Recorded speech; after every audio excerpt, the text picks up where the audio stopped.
Okay, I think we're live. If anyone's in chat, let me know.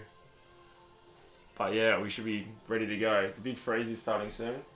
So yeah, that should be good.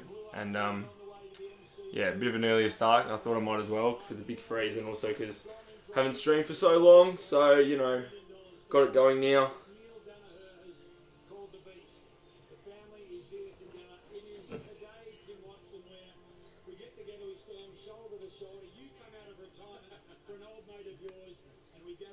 G'day. First person in, Oliver. How are you? Just let me know if the audio and the video is all good and whatnot. I'm hoping it is. Got Pepsi Max today this time, guys. Here we go. Greetings. Greetings cannot find. Good thing you found the stream. What's up, Tube, says Billy. Not much, what's up with you, Billy? Good to see you again. Brody says, what's your tip for the game? I think it was 16 points I tipped Collingwood by. I'm hoping it's a decent game. But, Melbourne, I mean, they weren't so good last week, obviously missing so many chances, but they've been playing some very good footy lately, so let's hope they make a good game of it. That would make it very interesting.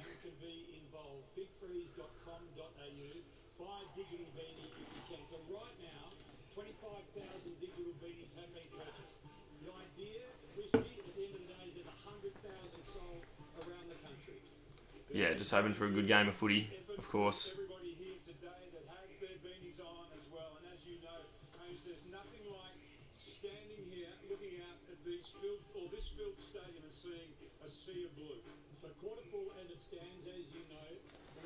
Happy that Port pulled off a win. Yeah, it was much better by them. I was sort of expecting a good Port performance one time because they've been so terrible lately that you knew they'd at least put in a decent performance, because they're not that bad. Give us a flex, says unbranded. There you go. That's a physical flex. I don't do metaphorical flexing because I'm very humble. But yeah, that's what I have to say about that.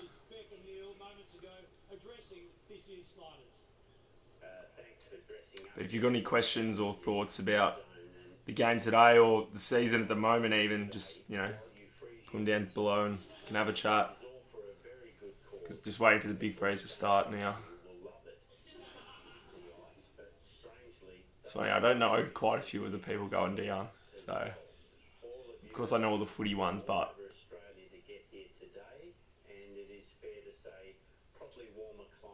let's go, the streams are back, that's right. The playlist guy, channel member,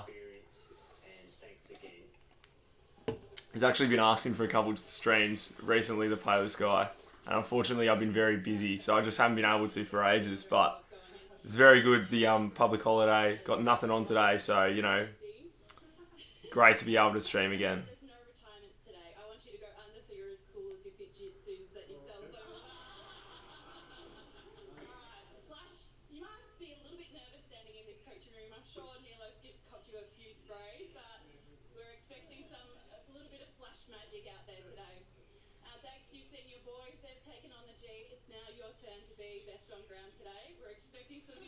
I had a feeling you'd be live because it's a public holiday over there in Vic. Oh, yeah.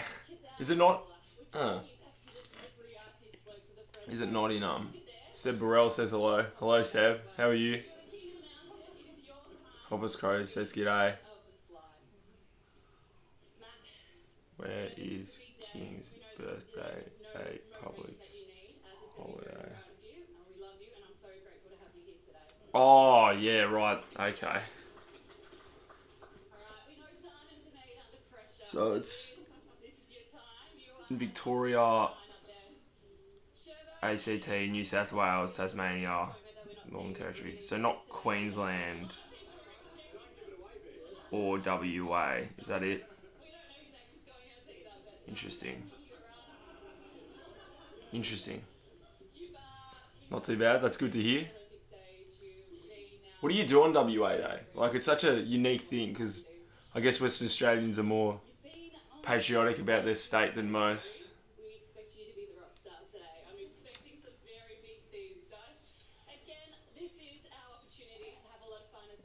Hello, Ashley. How are you? Welcome to the live stream.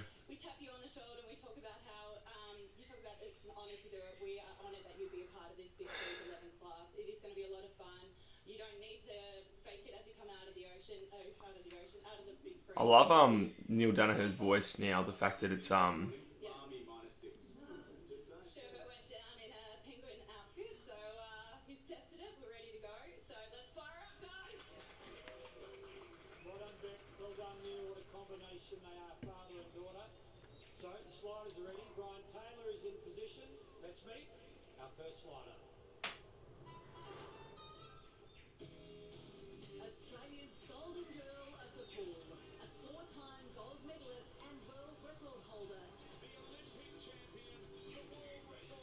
when does the game start? It starts at 3:20, I believe.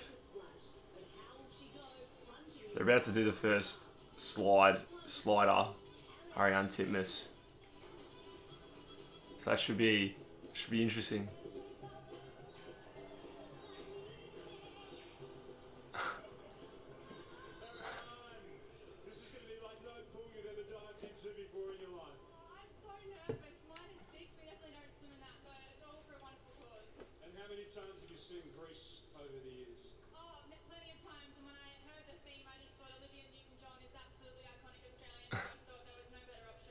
I wonder how cold that slide would feel. Like, would you instantly be absolutely freezing? Like, hope it wouldn't completely freeze.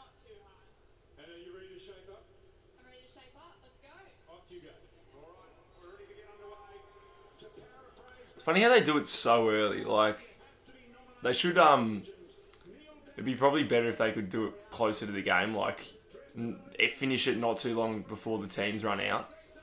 Because, like, it's still, 70 minutes until the game.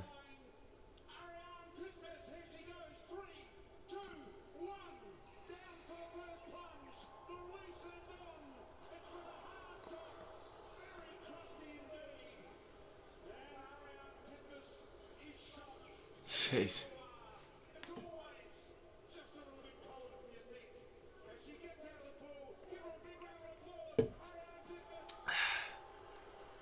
Best year was the one year they got all the coaches to do it.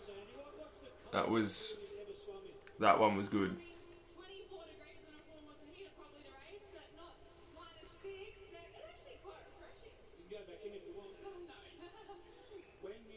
I think that was 2018. The funniest thing was Brad Scott and Chris Scott dressed up as one another. So that was pretty funny. Hello, Michael. How are you? Welcome to the live stream.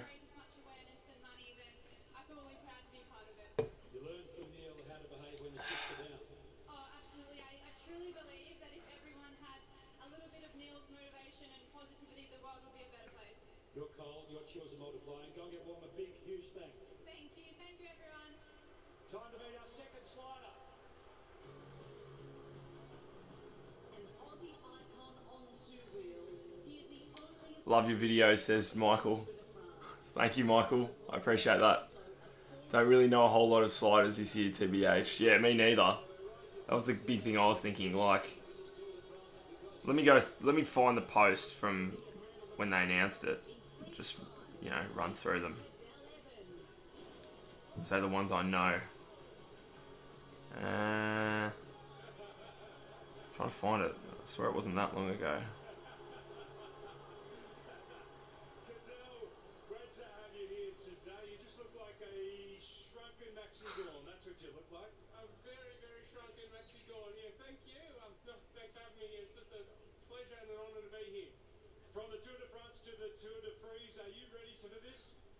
I think it's 70-30.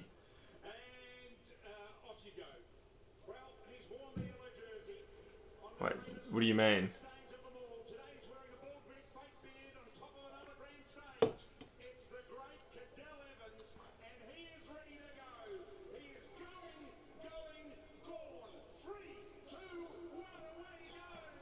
Oh, subs.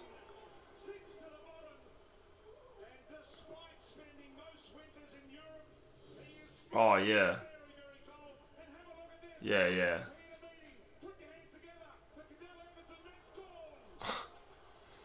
Fake Max Gordon and a real Max Gordon there.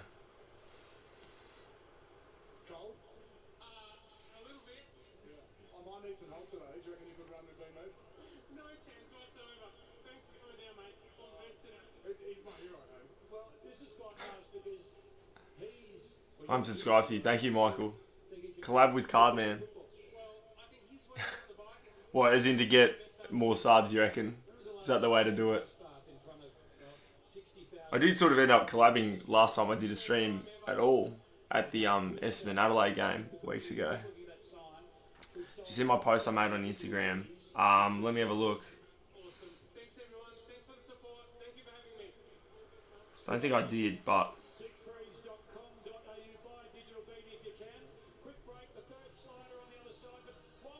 let me see. Oh yeah, the footy.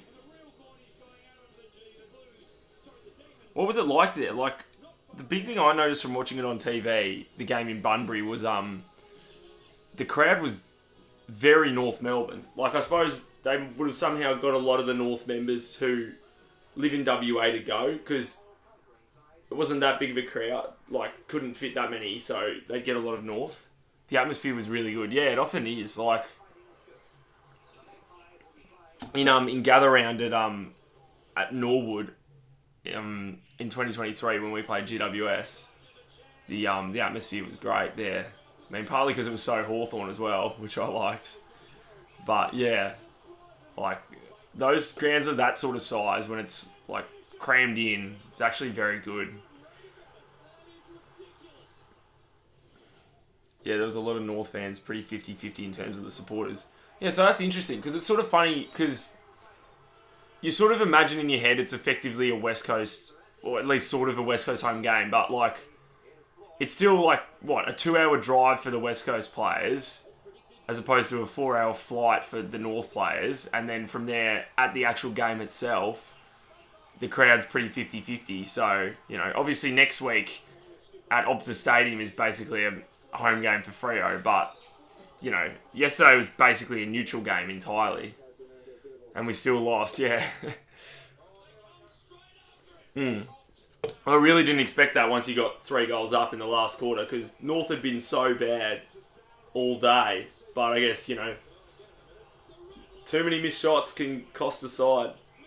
But it's one of the most bizarre games ever. Like, the fact that North kicked 3 pretty early goals, and then from there, in the next half of football, from like midway through the first quarter to midway through the third quarter, they kicked like 2 behinds to West Coast's like 1 goal 11, and so it was 3-3 to 1-13 was the score. Like, that's crazy. Yeah, 6-16 at the end, which is funny because like after it was 1-13, you kicked 5-3 from then on. So it's funny. This week has been 60 to 75 average score. Yeah. Well, that's the crazy thing is Hawthorn's 81 on Thursday night is still the highest score of the round by any team. Like, 81 is a crazy highest score. Because then Sydney got 80, that's the second highest. Carlton got 78 last night. But the winning scores this round, 81, 68, 80, 61, 66, 62 and 78. Like, those are crazy low winning scores. You know, like... And then the losing scores as well, 59, 63, 36, 37, 50, 52, and then 70 is the biggest one. But yeah, another crazy... How crazy was Friday night as well? Like, Brisbane 3 goals up at 3-quarter time, 17 points up, it was. And then in the last quarter have 20 inside 50s to Adelaide's 8, have 8 scoring shots to Adelaide's 5, and yet having led at 3-quarter time by 17 points lost, because they kicked 8 behinds to Adelaide's 5 straight. But that game really just showed they are the bottom 2 teams. Well, they're two of the bottom three. I mean, it's hard to like. They're probably all, in my opinion, overall they're all probably pretty similar. Richmond, North, and West Coast. I mean, West Coast have obviously only won one game, but you know, I reckon if I had to say, I'd definitely say what it is right now on the ladder. You'd say North Melbourne, the best of the three, then Richmond, then West Coast. I think, even though yesterday, you know, West Coast probably the better side and just so wasteful. Which, you know, bad kicking's bad football, so weren't the better side, but at least had their chances to win the game, we'll say. A bit crazy 2 rounds ago, Western Bulldogs down at Geelong was like 118 or something, but they lost. Yeah, it was 107, 121 to 107. But yeah, like, if we go to another round, like... Yeah, like round 11, the lowest winning score was 80, and this week the highest winning score was 81. And then the week before that, lowest winning score was 78. And 71 here. So it's crazy how if you go to any average round, the lowest winning scores usually give or take 80, and this round, that's the highest winning score. Despite how average the game was, I was just happy to see a game at my hometown, basically. Yeah, that would be pretty sick if you came from, like, somewhere like that. And also a West Coast game as well. That would have been cool, with you being an Eagles fan. No one has scored 100 in this round. Yeah, well, no one scored at 85. No one scored 90. Like, not even close to 100, you know? It's crazy. I mean, that could change today. We'll see what happens.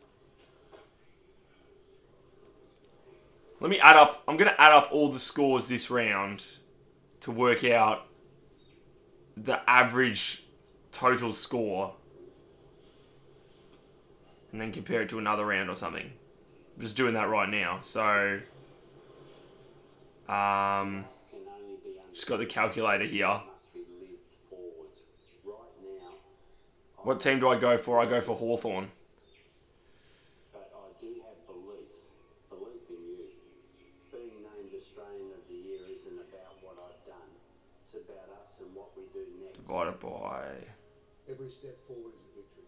Every act of courage, every tiny breakthrough for it. 61.6 is the average team full-time score this round. If I did my calculations right.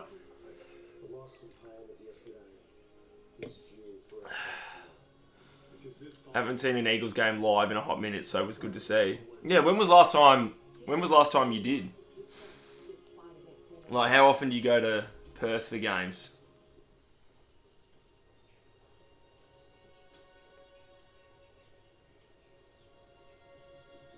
Yeah, I'm just looking at your stuff now, the playlist guy. That's pretty cool.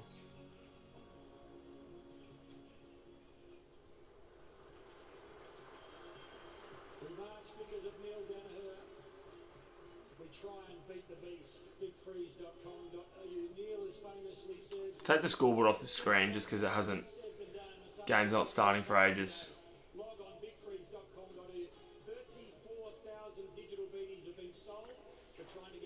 AFL True, if you daydream at night, is it still daydreaming? Unk. You just call me Unk? Jeez. I'm going to say it is still daydreaming because daydreaming isn't about the time of day. It's about what you're doing. So I'd say it's... The day is about, like, you being awake rather than it actually being daytime. So I'm going to say yes, it's still daydreaming. 2023 in Melbourne, 2021 in Perth. Jeez. That's funny, yeah. I mean, it's only, like, what is it, a 2-hour drive? Like, that's, you know... Do you not, like, ever think, oh, you know, drive up a couple hours to see a game?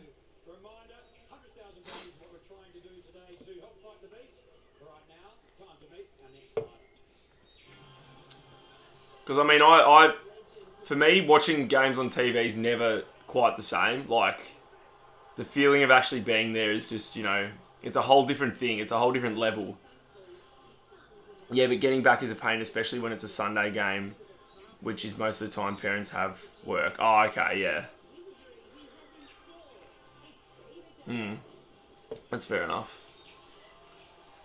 That's why you may need a driver's license, and you can go yourself. Could you get a train or something? Is there a train down there? Dates, it is Peter Dacos under there somewhere. You've always been so comfortable here at the MCG, and again you look. I don't think there is. Not a normal one, at least. Great turnout for Neil's day. I mean, you'd have to get at least halfway to get a train Looking forward to it, but let's get it done. Now, did the boys help you with from this? Mandurah. I know they wanted to be out there on the ground. Just looking at the map here. No, this was out of my own wardrobe, so. And a lot of the time it isn't worth it because it's just going to be a smashing most likely. Fair enough. I mean, that's why you got to pick like one of the ones where you think you're a decent chance. Like, I mean, do you give the Eagles much of a chance next week? Home to Carlton. I mean, they were the favourites last year in that game in round 23, and it didn't go so well. But I feel like it's funny because you just never know. Like, the game against St Kilda, which you guys won, like, you could have seen it getting absolutely smashed, but, you know, went well. Peter Dacos going down the slide. It's the Joker.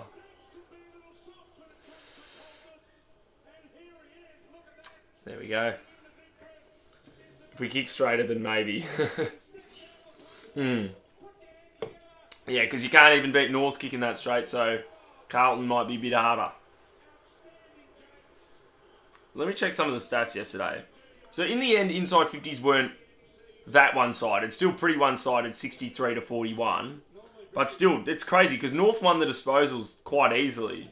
377 to 312, partly due to a lot more handballs. So they had better disposal efficiency as well. More clearances North.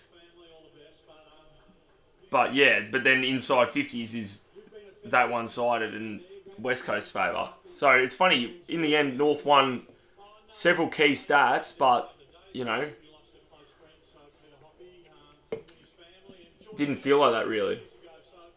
I mean, I suppose late in the game, North were very dominant. Like, they caught up a lot, because, like, even then they were missing shots themselves, but West Coast had just given it their all for 3.5 quarters and didn't get far enough in front, I guess, and then, you know, ran out of energy. And then North, who hadn't been playing so well for so long, found something. I don't know what the plan is, but I wonder if, like, next year, probably, like, Freo will play in Bunbury and West Coast will play away to North in Perth. I wonder if that's what the plan is. They might have already said something, but I don't know. Someone tell me if you know.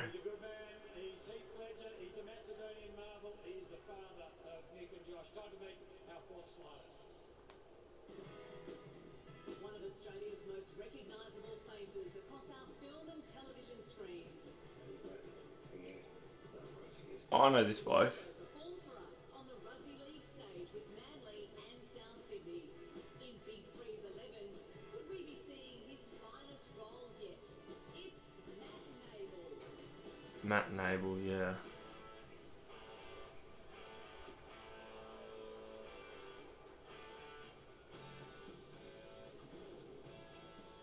It was just, it's funny, classic Melbourne, it was just raining here, like, bucketing down when I started this stream, and now it's not raining at all and the sun's out.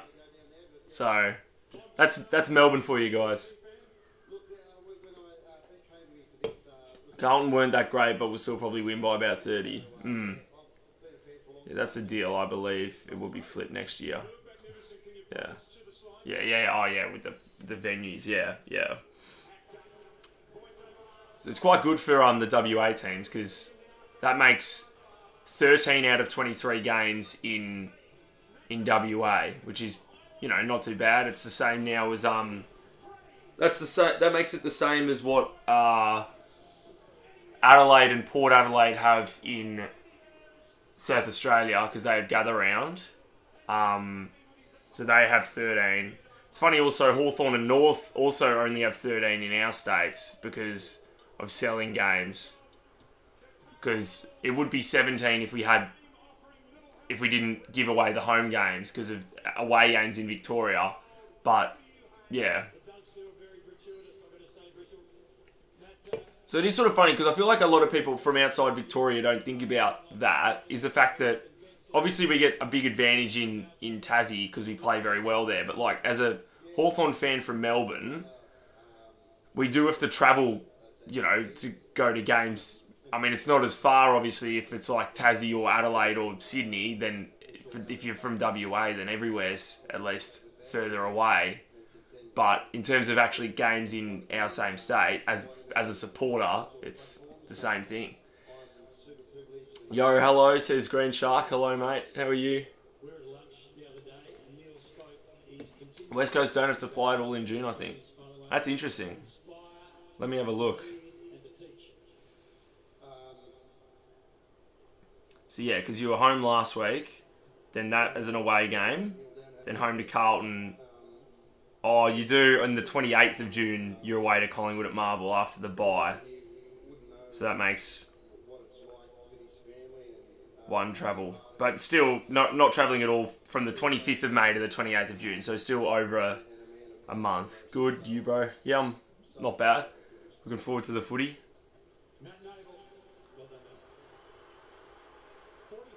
So West Coast could still easily avoid the wooden spoon. I mean, we'll see if... Depends on what Richmond do, but particularly if you won yesterday, like... If West Coast won yesterday, then...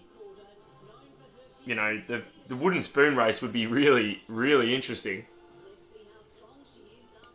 Because you'd have Richmond with 3 wins, North with 2 wins and a draw, and West Coast with 2 wins.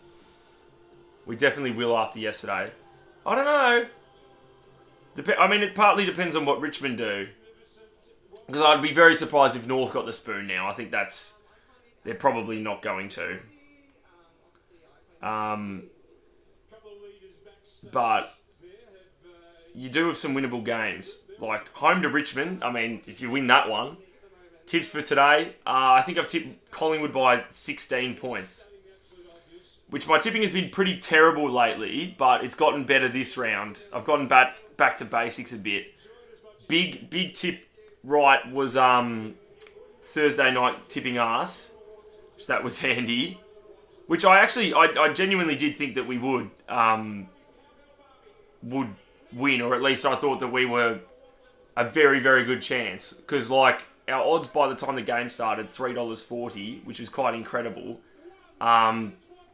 But it just goes to show that people thought that we were terrible now because of 2 bad games against arguably the 2 best teams. And I'm not saying that they were fine performances, they were terrible performances, but so often people always just assume that a team is as good as their most recent performance. So no matter what, if a team played good the most recent week, they think, oh, well, that's exactly how good that team is. And if they don't play well, then that's as good as they are. Collingwood is on top, but I go for Essendon and they are 10th. That's right. They could have been 9th if they won last night. What are you talking about? Well, I'm sort of talking about Hawthorn's upset win on Thursday and how we were that much of an underdog was crazy. But just as a general rule as well, just sort of talking about how people underrate teams who are in bad form. And even if it's not bad form for that long. And also, even the Bulldogs, we were above them on the ladder heading into the game. And we're actually quite good at Marvel. So I think people sort of thought at Marvel that they'd, be able to take care of us. But the Bulldogs... they could still clearly compete, and it's going to be a lot harder to make the top 4 now, and obviously they're out of the 8 right now. But yeah, people are too reactionary. That's exactly right. Yeah. People always just think you're as good as your most recent performance. But the Bulldogs, a lot of people, I feel like, think they're really good just because they can absolutely smash teams when they're not playing, when the other team isn't playing too well. Like, they're very good at that. And I'm not taking anything away from that. They're incredibly good at that. And it's good because it gives them a very good percentage, and it always means that that's going to come in handy for them. But so far this year, I mean, there's been talk about us not beating good sides, but if you look at the Bulldogs, I mean, they've been more competitive in some of them, but they've lost to pretty much all the best teams. Like, they've played them all, so yes, they've had a tricky fixture and it gets easier, but at the same time, they've lost to them. So they've lost to Collingwood, they've lost to Fremantle, they've lost to Brisbane, they've lost to Gold Coast, and they've lost to Geelong. That's first, second, haven't played Adelaide, fourth, fifth, and they're the same as us in that the highest team. Oh, and they've also lost to us in sixth as well. So they've lost to 5 of the top 6 and haven't played the other one.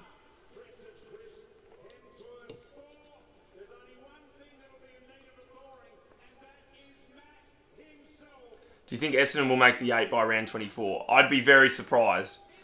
I mean, got injuries for starters, and if you won last night, at least it's enough to make it feasible, but, like, it's going to be very hard, because, like, you've got some pretty hard games, you've got a couple easier games, but still, like, you've sort of had the easier ones, and to your credit, you've won all of them, and a couple of alright, like, additional wins, like winning home to Port and Sydney. Those are decent wins. Obviously, those sides are not going too well in the season as a whole, but those are still, you know, good performances. But yeah, Hawthorn just had their sloppy few rounds, but after the win, I'm sure they're good again. I mean, I think Carlton had a sloppy last couple of rounds last year, and so did Collingwood, and Collingwood missed out. Yeah, that's right. So crazy that Essendon and the Bulldogs both sit at 6 and 6. I know. With a difference in the percentage of over 37%. But yeah, it's crazy how if Essendon won last night, they'd be above the Bulldogs on the ladder with that bad of a percentage. It's also funny how Carlton, you know, they're still behind the Bombers, but they've got a percentage above 100. So Essendon's percentage went up last night. As a side going into the game at 6 and 5, they lose by 8 points and their percentage goes up. 8 points in not that high scoring of a game.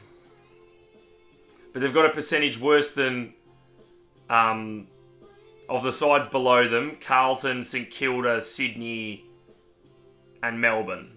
So they've got the 14th best percentage in the comp. It's not, you know, it's not diabolical, I guess. It's still better than Port's, because Port's they've had some beltings, but yeah, North's percentage nearly as good as Port's. So it's sort of funny because now you still sort of think of it like a clear bottom 3, and it probably still is, but the line is less. It's more vague now than it was previously, because not only you know, North now with 3 wins and a draw, but also in terms of percentage, it's pretty similar to the teams just above them. Essendon should have stole the win, not going to lie. Well, sort of, but ultimately you'd have to say they would have been lucky to win that game. But yeah, they were the better side for, you know, basically from early in the second quarter onwards, but Carlton, yeah, just did enough, I guess. Do you think the Hawks will go all the way this year, or are they still a couple of years away from peaking? Well, I'm still hopeful that we can go all the way. You know, that's still obviously something to strive towards, but it's not the end of the world if we don't, and although I think we can at our best, and particularly with players back, I'm not gonna, it's not the be all and end all this year. We'll put it that way. But as of now, clearly we're not the best team, and it's still early June, and still got half the season to go. But we're not the best team as of now. That could change because look at last year. Look how much things changed. Because Sydney at this stage last year were absolutely dominating the competition, and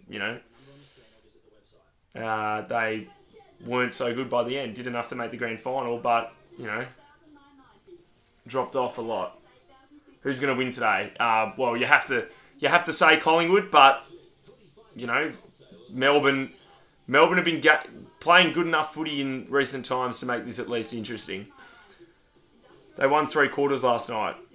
Yeah, they would have. Yeah, I was actually there last night, so. I think the second neutral game I've been to this year after Essendon and Adelaide. But yeah, I guess they took so long to work their way into it, Essendon, and Carlton, set themselves up. Because there was never really a point where, like in the last quarter, they got it back to 6 points still with 5 minutes to go, and in the third quarter got it within 2 goals. But yeah, I guess not enough. They were the better side during the last term. Yeah, probably. I'd say it was in the end. The third term, the last term was pretty even, probably, because it was 2 goals to 3 in Essendon's favour, but Carlton also missed some chances more. But they did well. Once Carlton got it back to a 4-goal margin on 2 occasions in the last quarter, they did well to fight back again. Like, a lot of the Essendon fans around me were leaving in the last quarter when it got to 23 points. Like after the, I think, Williams goal it was, when he got out the back and, put it through. But, to Essendon's credit, they came back again and, definitely were gallant in defeat. If you're on Fox, they're showing a Lego beanie. It actually looks so cool. I'm not on Fox, unfortunately. I mean, I do have Fox, but not on this TV 7. So, dominate the season just to lose the GF by 60 and get mostly belted by every team today. Yeah. Yeah, it's funny. I wonder where their season goes from here, because will they start playing better now, or is it going to, fall apart? Because they did quite well on Saturday to put up that performance. I mean, Richmond probably weren't very good, but, I didn't actually watch that game. I was at the VFL, but, in general terms, I know what happened. So that means you'll be ahead of me slightly. Depends. Are you on KO? Because it depends on if you're on Foxtel or KO. Because KO's a delay from Foxtel, but Foxtel itself, yeah, KO. Yeah, because then you would be on KO probably 30 seconds. So that was partly the reason. I used to have like a I'd watch it just on a laptop thing, and it would be on KO. But that was the problem. A lot of people in chat were ahead of me. Not only because they're watching me, because you'd all be watching me on a few seconds delay anyway. Plus, I'd already be 30 seconds behind, so I might as well be on Channel 7 to give myself the best chance possible. And then if there's a bit of delay, then yeah, that's that. I think the Hawks run hot, but don't play consistently at that level. I'd say they're still at least another year away from possibly starting a dynasty. Do you think they have the talent to achieve? Well, it's funny because the talent, it's a funny question, because we're one of those sides where we don't have, like, the superstar player. We don't have the one player that's, like, the best in the competition, at least at the moment. Obviously our best players are still very good players, but we don't have any of at least now we don't have any of the best players in the competition. But I guess I know that at our best, right across the ground, we have very, very good players. And I guess that's an advantage in one sense because we don't rely on the same players playing well every week to necessarily win. And I mean, obviously some people need to play well or else, we can see what happens when we don't have many good players. But yeah, who's the best team in the comp? Well, Collingwood. That's what I'd say at the moment. Is that the answer? Because it looks like... Is that a question? Yeah, anyway, don't know. What side currently not inside the top 4 is most likely to make the top 4? That is an exceptional question. You'd have to say now that Geelong's in there, the most likely thing is that this will be the top 4. Because at the moment, these are the 4 best teams. But it's a good question. Not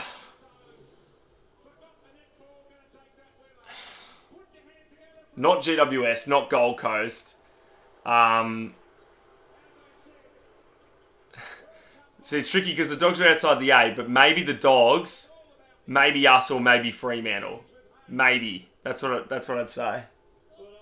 Which is sorry that that's not a one-team answer, but if we beat Adelaide on Friday night, maybe I'd just about say us, because we'd be 9-5, and that'd be the same. We'd be on the same win-loss as Adelaide. Unless we beat them by over 100, they'd still have a better percentage than us. We'd have to beat them by maybe 200 even, just about. But we'd only be percentage outside the top 4. Yeah, 100% agree. I think they have the best 18. Yeah. Hi Pine, hi Kylie, welcome to the live stream. How are you today? A thought on the great man that's about 15 feet in front of you to the left.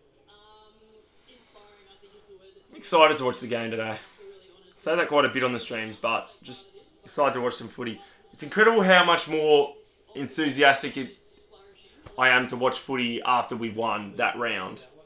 Because you just feel better about the world. Because when you win, the best that anyone can do is do the same as you for that round. No one can do better than that. But if you lose, you're staying where you are and all the other sides have a chance to win. And then you get jealous. Like, if we've lost that round and I'm watching other teams win, I just get jealous. It's like, oh, that must be so good watching their team win. Do you think you can shout out me next video? Maybe. In what did you have in mind?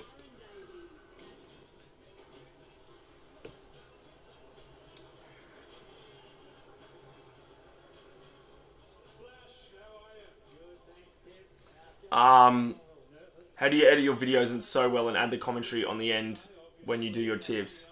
It's almost convincing. Well, thank you, but I'll tell you a few things. If you look up how to add an AFL scoreboard to a video, you'll find a couple of very old videos that I made. I made one in 2018 and one in 2020 showing the basics of how I do that. But a lot of it is like, because I use Keynote for it, which is very basic, which is just, an app where you can make presentations. I think it comes just with, any iPhone or iPad or something. But yeah, it's like going onto games, taking screenshots of the scoreboard, and then putting that on top of the video that I make. Like, I put together a video of just clips from games, zoom them in so you can't see that scoreboard, and then you put the new scoreboard on top, basically, and then just, find commentary clips that work or close to work, and then just add them in.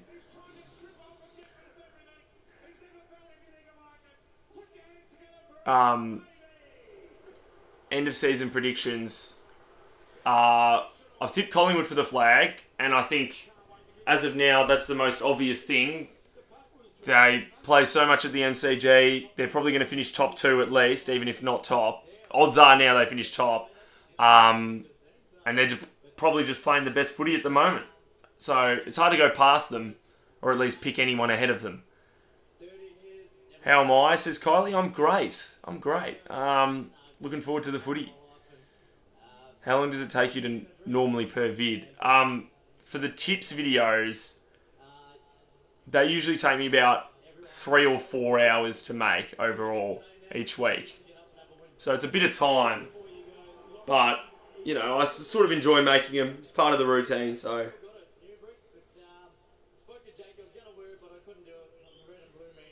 Shouted out for years. You haven't been shouted out for years. Well, I don't normally, you know, I guess because I don't do, like, shout outs. Like, what's, like, you know.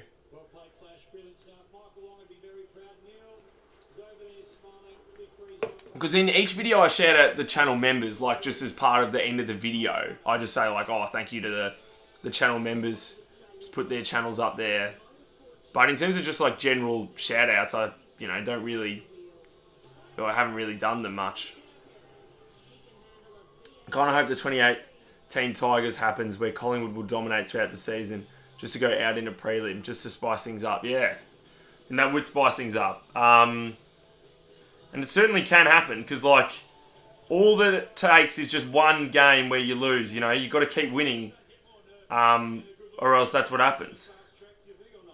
Anyways, bro, I got to go. I'm going to the MCG to watch the game. Oh, yeah, fair enough. Enjoy.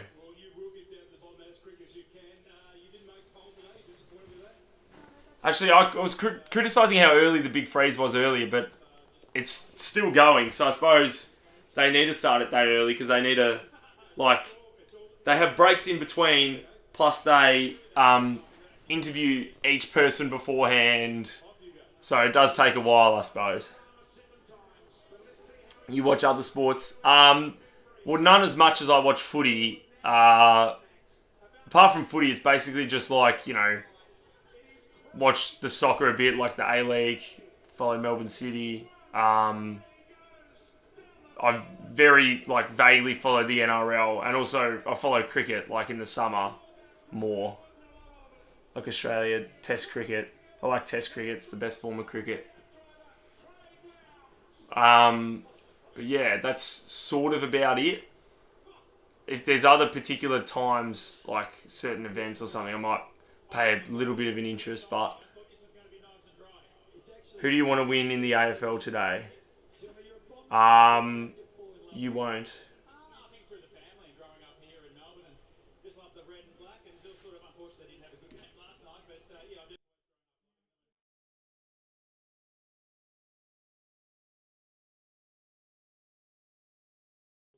All right.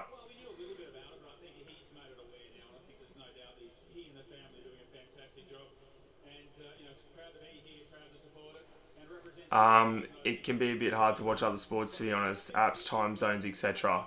Yeah, particularly like international sports. Yeah,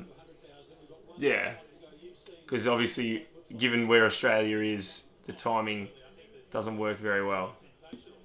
Do I think Collingwood's going to make it to the grand final? I think Collingwood's a very good chance. I'm going to say yes. You can't be sure, but as of now, I'll say... Because like even Sydney, they dropped off so much last year, but they still did that much. They still made the grand final. Because that's the example I'm using, because Sydney dropped off so much after being so dominant in the first half of last year. But, you know... Yeah.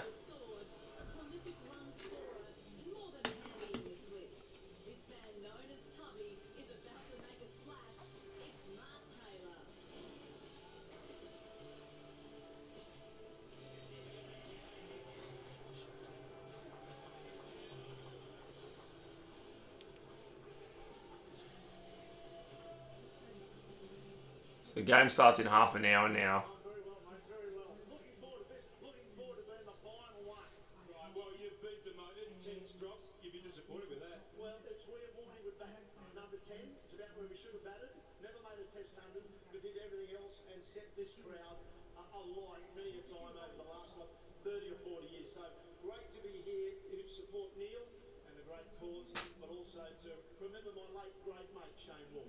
You know, you're going to have to turn the Fujitsu right up for the next 3 days. That's how long the cold is going to linger.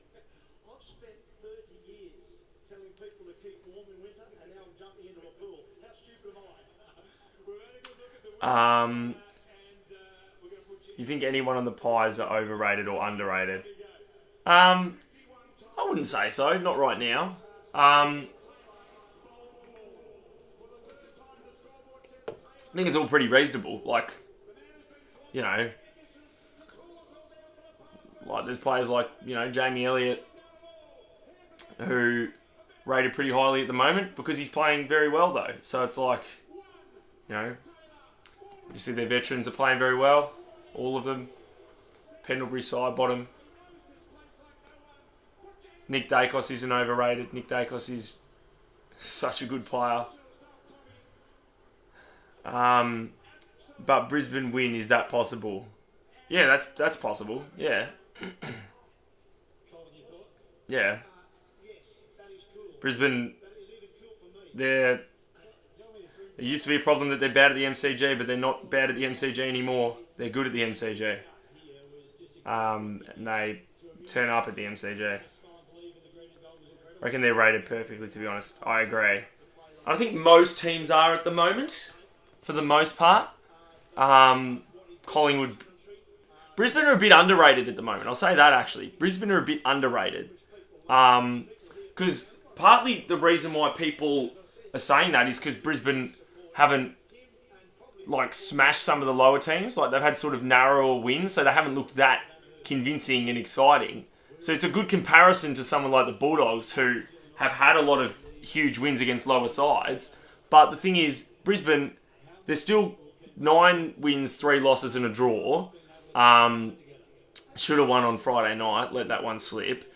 But they're still 9 wins, 3 losses and a draw. They're second on the ladder and still seemingly aren't even playing that well. So to be doing that well, but also they're doing decently against the good teams.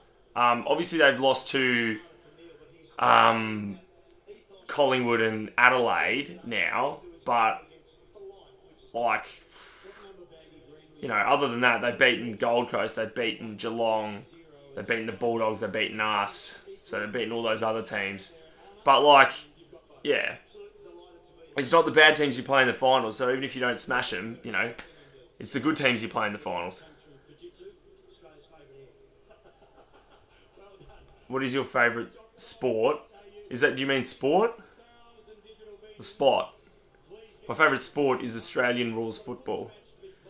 What do I think of the GWS versus Port game on Saturday? I was there, that's all. Oh, yeah. Oh, you from Canberra. Yeah, I thought it was a decent game, at least compared to the ones this week. Obviously, it was low scoring, but yeah. Yeah, favourite sport is footy. But yeah, like,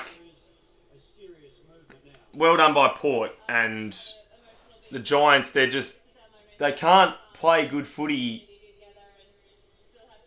enough right now. And they've had some really good wins, particularly away in more recent times, but like, they're just slipping up too often. And we know that if they're in good form and just make the finals, they can be... Bye, Kylie. See you later. Thanks for tuning in.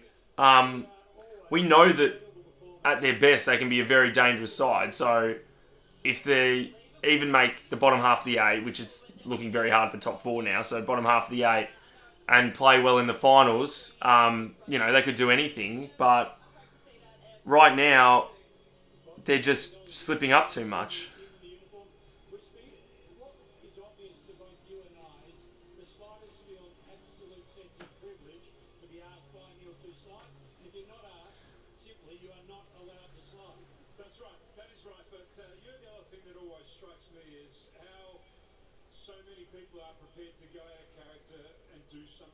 So it's now only 25 minutes to the game, so there you go. Feel a little bit embarrassed, maybe, as Chris Fagan did a few years ago, end up tearing the hamstring off their bone as well.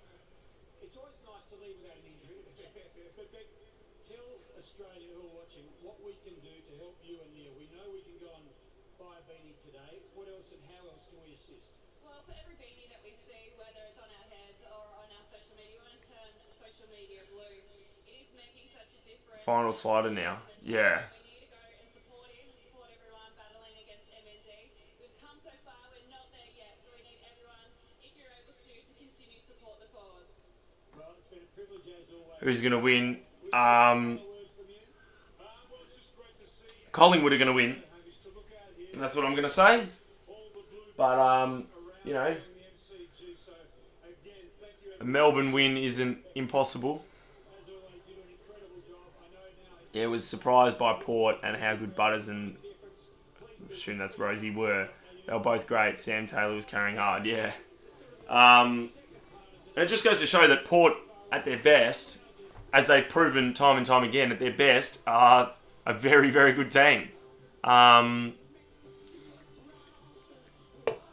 just can't do it enough. And I don't see how that's going to change, particularly now that they're this far down on the ladder. It would take a miracle for them to make the finals. Partly due to now that their percentage is so bad. But like they've got their next 3 games are at home. So I suppose it's a opportunity. All in the next 3 weeks because they've had their bye. So the next 3 games all at home. It's quite something.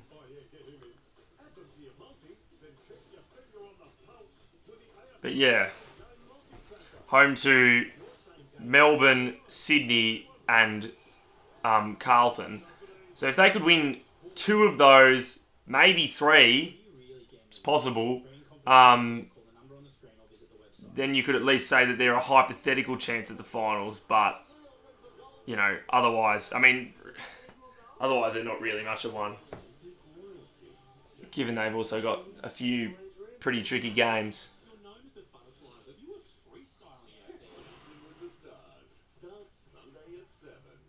Now it's raining again. See, how was the sun out before, but now it's not... You can't see blue skies anywhere. How's that happened? And it's bucketing down.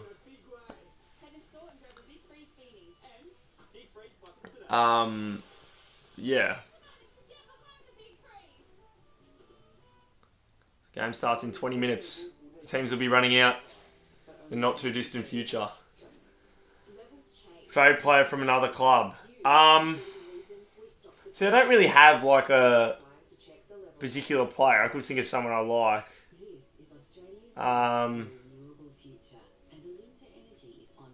It's just such a tricky question. Don't know.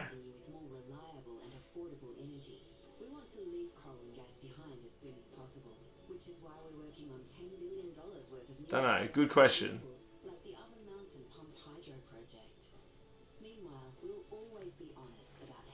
Try and think of some sort of answer.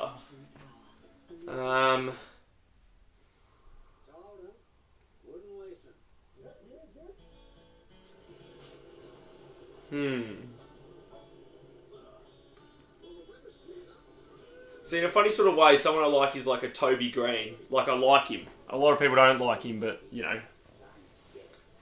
I like the way he goes about things. Such a inspiring player for the Giants. But, yeah. Yeah. I suppose that'll be my answer, because I can't think of anything.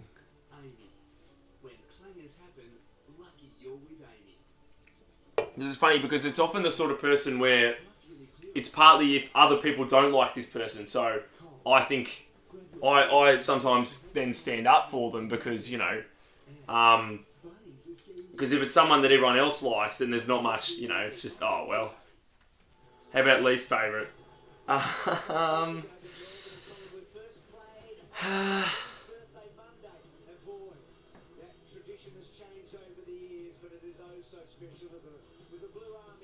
Least favourite player in the competition at the moment.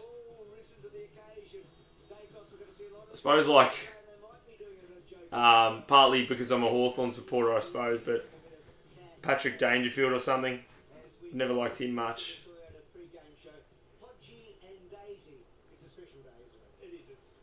Other one's Bailey Smith, also Geelong, but yeah. But I don't like, it's there's not much in it though, because it's you know, like, because if I let myself hate players too much, it just shows that they're getting to me, you know, and I shouldn't let them get to me. Love they're putting up the graphic of the ladder. It's such a sick design. Just taking a photo. How about best game you've ever been to?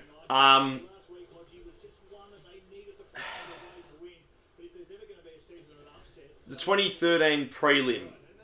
I've also been to our 3 premierships, 13, 14, 15. It's too young in 08, so I didn't go to that. But 2013 prelim, breaking the Kennett curse against Geelong, 20 points down at 3/4 time. You know, just one of the great games, one of the most significant games as well. Because you know, who knows what would have happened if we didn't win that game. Yeah, Burgoyne kicked the goal to hit the front. Varco had a shot to level it late and missed for Geelong. But yeah, great game of footy.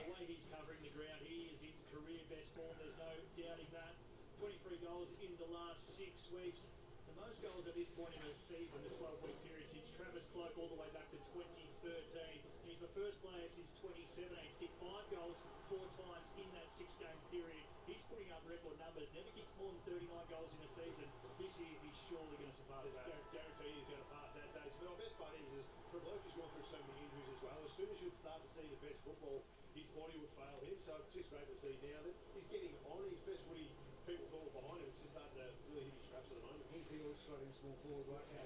How old am I now? I'm 17 years old.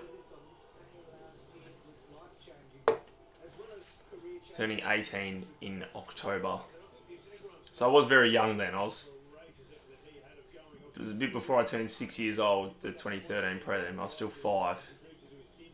Because 2012 was the first year I started like following football properly. Yeah, and I was obviously very young then, but the 2012 grand final was very traumatic for me as a little kid. But it's sort of, I'm glad that it happened because it sort of made it so much more valuable to me when we did win the next 3. But yeah, it's good that I'm not, because if I was like, you know, if I was 4 years younger now, I'd probably, like, I might just be able to remember 2015, but, you know, I'd barely remember a Hawthorn premiership. So, very grateful for that right now. And it set me up well because, you know, having seen 3 premierships already is a good head start. So, yeah. What team, apart from your own, would you want to win the premiership this year? I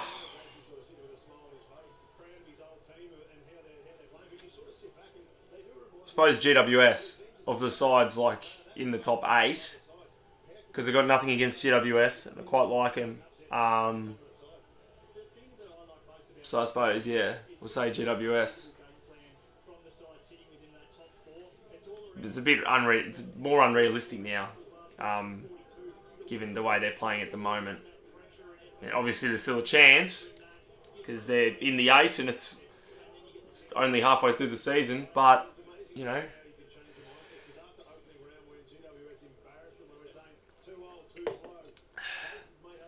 maybe from there Adelaide or something. Because like Brisbane, if Brisbane won, that would be their that'd be their 5th flag this century, which would be more than us because we've won 4, and they'd also equal us in the AFL era with 5 premierships. I wish I watched those years of footy. I've been a Pies fan my whole life, but I haven't been able to watch it in the 2020s. But I've only been able to watch it in the 2020s, and I was never too interested until 2018. Oh yeah, yeah. Well, it's good that you've seen a premiership now though. So, which is something that so many people like. You know, a 60-year-old St Kilda fan wouldn't have seen one. So, you know, it's something that we've all got to be grateful for if we have.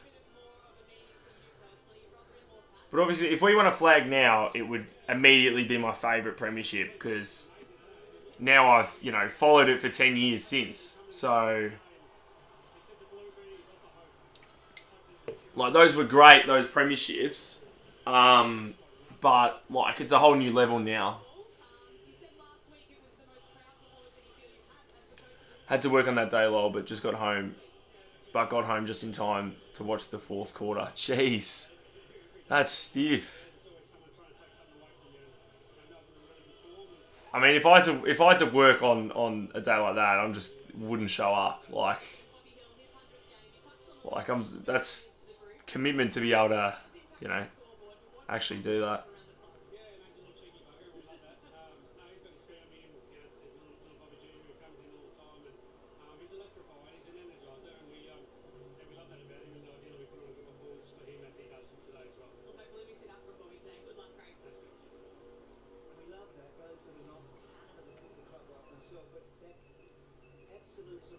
So pies have run out now. D's about to come out. You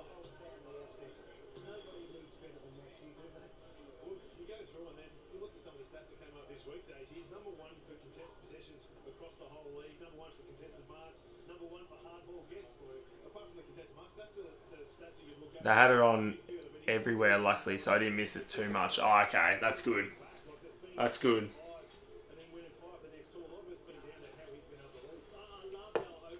And at least you still got to watch the last quarter as well, when it was you know, the most exciting part. Such a good feeling though, like winning a premiership. You know, like you're literally on top of the world. No one can take that away from you, you know. At that moment, you are the team. There's only one team that it's all about, and it's your team.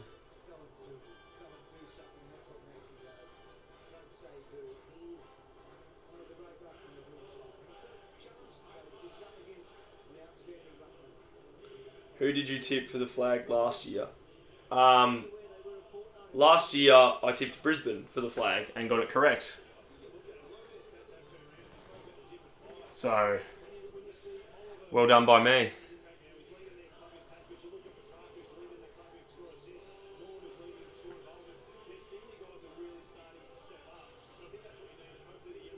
I think I tipped them to beat Melbourne in the grand final though, so that one wasn't such a good prediction because Melbourne didn't make the finals.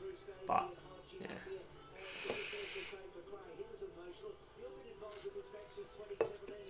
All the players going to say hello to Neil Danaher.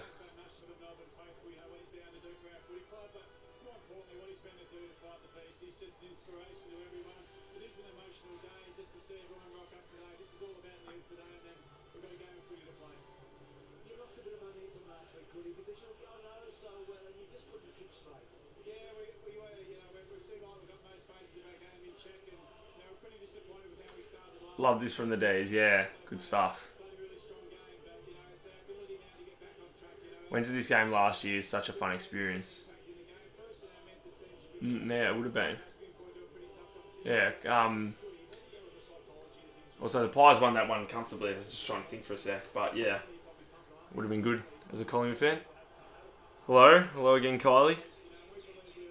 Welcome back.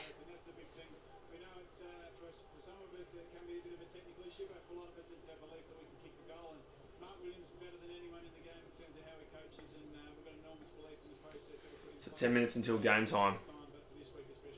You come up against a side that is in white-hot form. Is there any area or any player in particular that we can keep an eye on that you want to take away from them today? There's no doubt between the arcs, the battle's going to be huge. You know, the ability to, they love the pressure game in the corridor and between the arcs. We've got to lean into That a lot. but also put out pressure against them.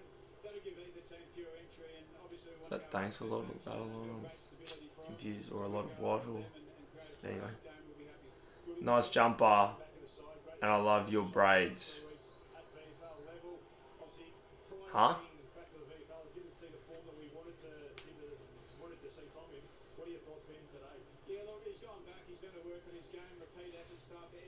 It's a funny comment, Billy.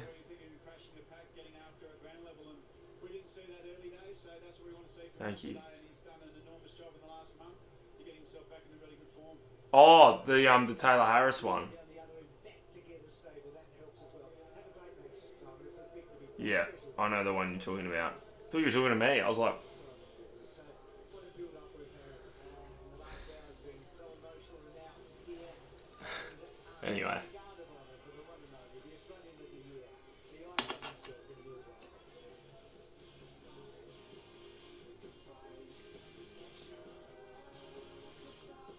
Good afternoon. What's on the whiteboard? Huh. It's funny you should ask that.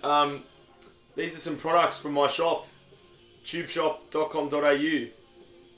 So, yeah, if you wanna buy stuff, some top quality stuff, you should be able to see a link there.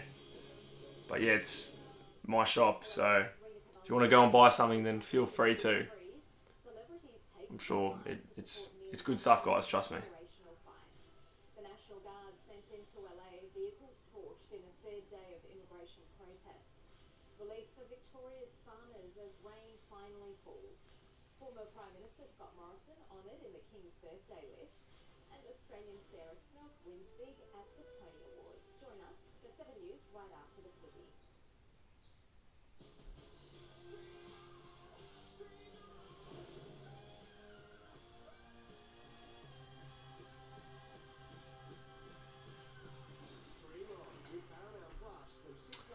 Okay, so the game starts 8 minutes.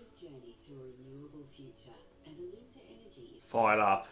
Right now, a blend of renewables, coal and gas is providing you with more reliable and affordable energy. We want to What's the question mark about, Kylie? which is why we're working on $10 billion worth of new Australian renewables, like the Oven Mountain Pumped Hydro project. Meanwhile, we'll always be honest about how we get to net zero. That's true power. Alinta Energy. Valvoline Restore and Protect, a first-of-its-kind innovation that returns pistons to factory clean by removing up to 99% of deposits with continuous use. Restore your engine to run like new. Restore and Protect from Valvoline.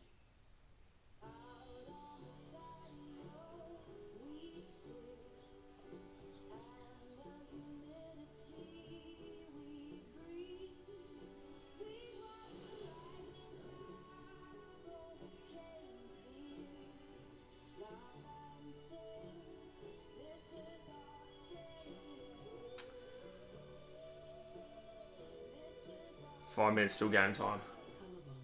Made by Australia. Almost 5 minutes still. Bit over 6. Every corner, Nick. So, Kate, in HR, hey, Kate, you focus on people, not process. Oh, actually, I have a question. Keep up, Nick. Do you have to be sick to take a sick day? Patty in IT is using AI agents to deal with the small stuff so she can work on the big stuff. Agents like secret agents? Secret agents I control. Mr. Mind? You know, I've had a secret agent once. I liked it. Over here, AI gives Tina the info she needs to get the job done. Nick, what did we say about touching? No touching. Good. AI helps Jim solve customer problems before their problems. Seriously? Alright. ServiceNow is the only platform that connects every corner of your business. The one issue with Channel 7 is a lot more ads. We all work better together. Got an ad break right now. So ads after goals, but that's alright. Is what it is. Is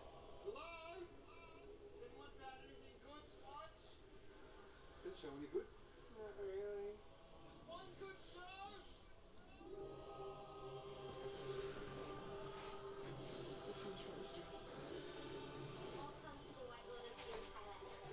Stream all the best movies and TV shows. So if anyone's got any questions, comments, feel free to ask, have a chat. Chat's gone a bit quiet in the past couple of minutes all of a sudden. It's funny that. This is about your mum. She lost her. I didn't lose her, she was taken from me. You should suffer for taking her away from us. Own up to what you did, or I swear you were so dead to me. Home and away. This week at 7 on 7. The Toyota AFL Premiership season is brought to you by Harvey Norman. Half-yearly clearance on now. Best brands, best range, best prices guaranteed.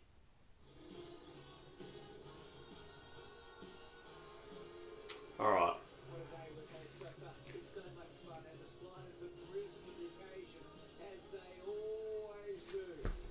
All nerves, all I'm excited.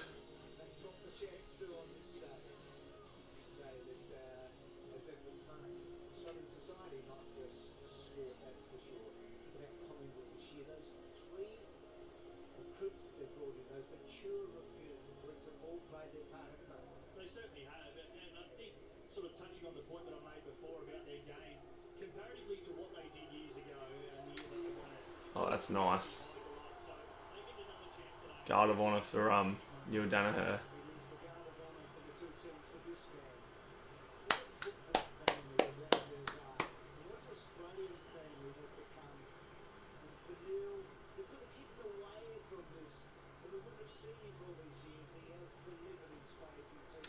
Pies by 27, I reckon they'll be too strong. Yeah, fair enough.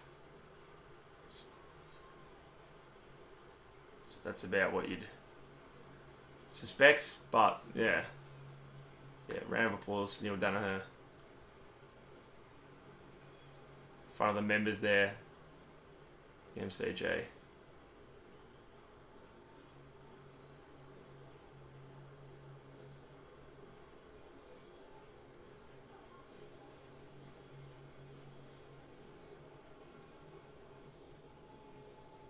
That's nice.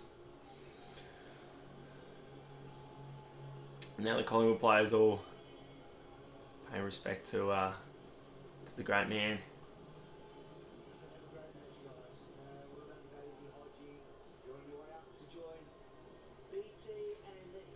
It's funny, they're already going out to their positions. Are they? Oh no, they're just... Are they warming up still?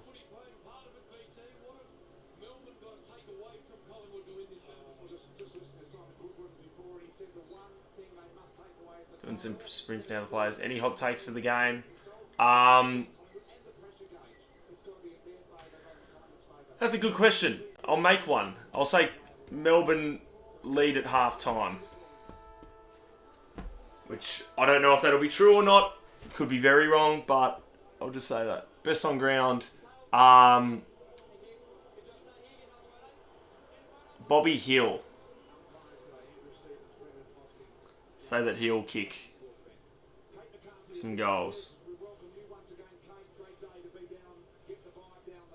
certainly is, Brian, and really emotional scenes just then as both teams obviously gave the guard of honour to Neil Danaher, and incredibly touching down here. The two starting subs for both teams, Caleb Windsor for the Melbourne Demons and Will Hoskin-Elliott for the Collingwood Magpies. Conditions, it has just started to get a little bit cloudy overhead. Scattered showers are on the So radar. it's...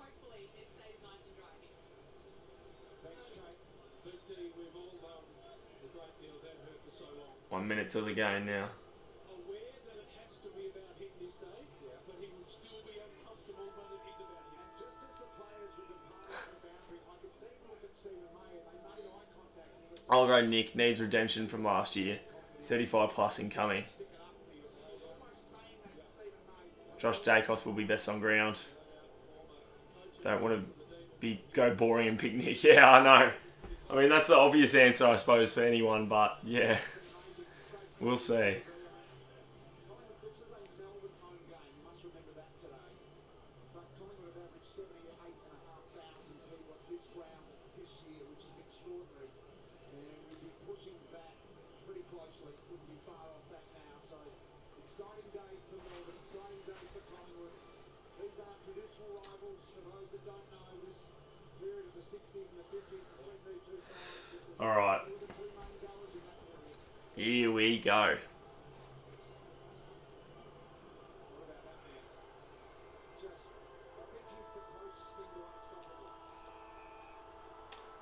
So set to go at the MCG. King's birthday. If not Nick, I'll go steal.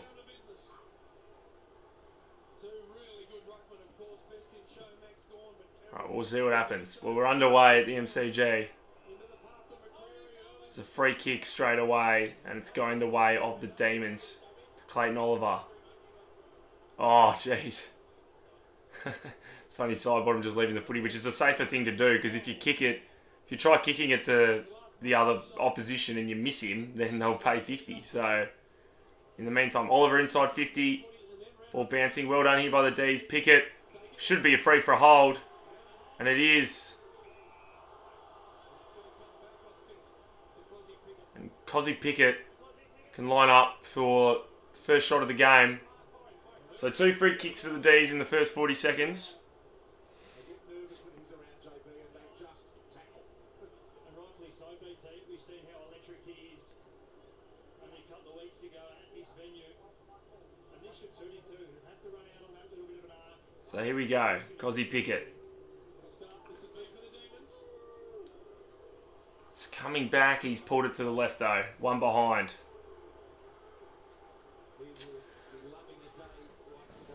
So 1 behind to nothing in the first minute of the game. I've got to get the scoreboard up.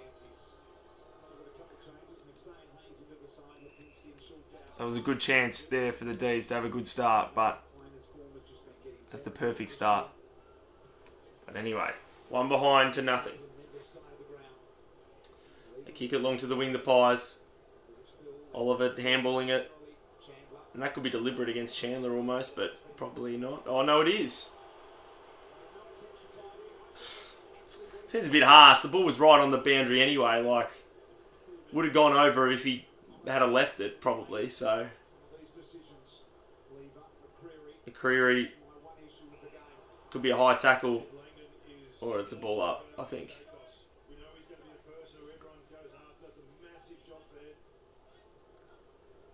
So, ball up again. Gorn gets the tap, but straight to Houston, who gives it to Pendlebury, who gives it to Sidebottom. Sidebottom kicks it towards half forward. Ball bounces, no one getting there.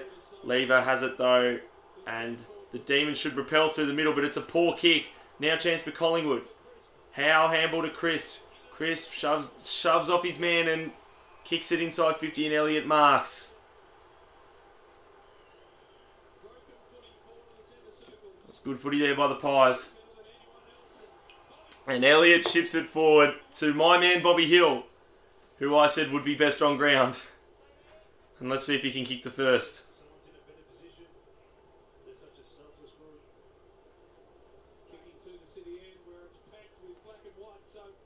Bobby Hill. To give the Pies the first of the afternoon. He runs around and snaps and hits the post. Gee, I would have been having good early feelings about my prediction if that had gone through, but 1 behind. So it's 1 behind a piece at the MCG. About 3 minutes played. So now down the middle go the Demons. Oliver punching the ball. Done through the middle here. And now they've got numbers here. Sparrow going inside 50. He wheels around, has a shot at goal. Looks pretty good. Has he got it? He has. And the Demons get the first. They'll be happy with that. Bobby Hill misses at one end and the Demons move it forward to kick the goal. So how about that? Melbourne 1-1-7 leading Collingwood 1 behind.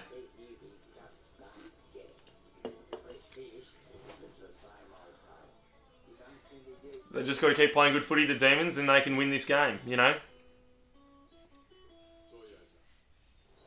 We don't know how good Collingwood will be or how good Melbourne will be, but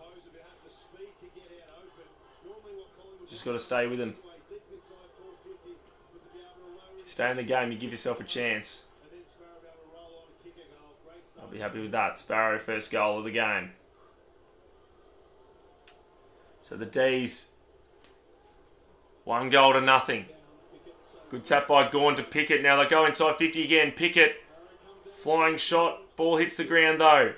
Long finds it, tries to feed the handball through. Not quite enough. Lots of bodies around there near the 50 metre line, and it'll be wrapped up for a ball up just inside Melbourne's forward 50. Yeah, the punt road end to the MCG.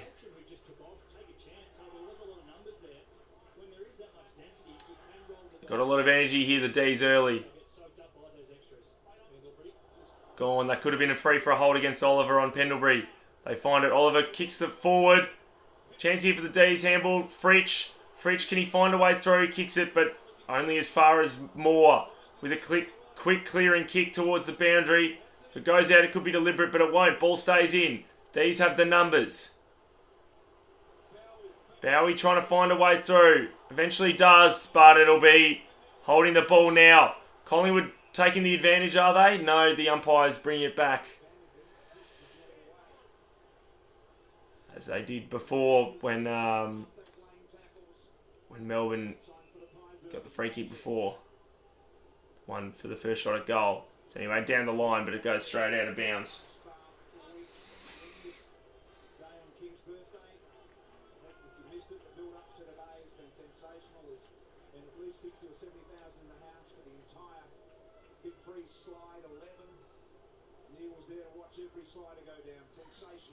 It's ball up.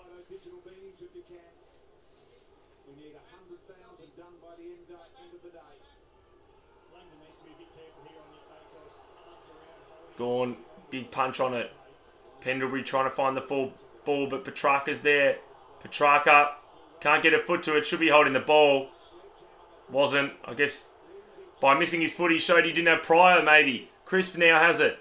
Crisp shrugs off a couple of tackles. Handballed at Bobby Hill. Kicks it inside 50, and the mark's taken by Membry, I think it is. Membry just outside 50, marks at about 45. He's on a very tight angle though, but he looks like he's going to at least have a crack at it. Yeah, he just decides to go short instead. So Pendlebury has it. Pendlebury. Long kick towards the pocket. They all fly at it, but it goes out of bounds. A lot of booing there.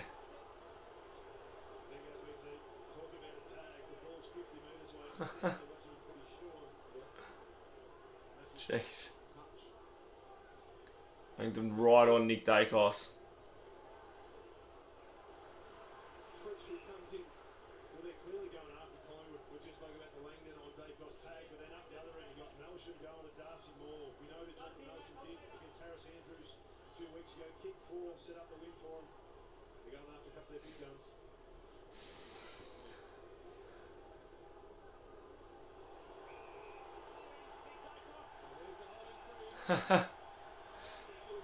The Collingwood fans happy about that. A bit too tight of a tag there by Langdon. So Nick Dacos with the free. Wheels around and goes for the long kick towards the pocket. Eventually gets punched out of bounds.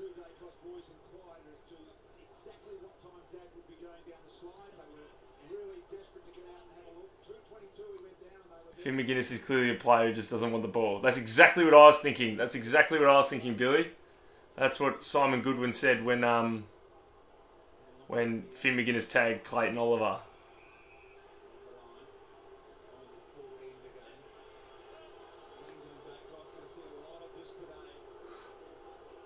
Yeah, so he's a bit of a hypocrite maybe. Are you, Simon Goodwin? The answer is yes, he is.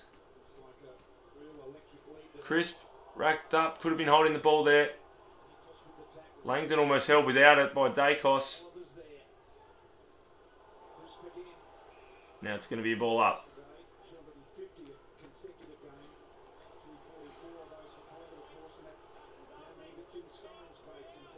A lot of booing all around. Langdon staying right on Nick Dacos. He's tackling Nick Dacos when he doesn't have the ball. This is... Never seen such a tight tag. He's got his hands on him at all times. Not letting him get any distance on him at all. But Petty trying to find it. Fritsch handballs it out into open space. Big ball to be won here. Collingwood look like they got the numbers now. Quainer comes out. Clever handball to Moore. Moore just handballs it towards the boundary. Petty and Houston running towards it. Houston had it, but tackled by Petty straight away.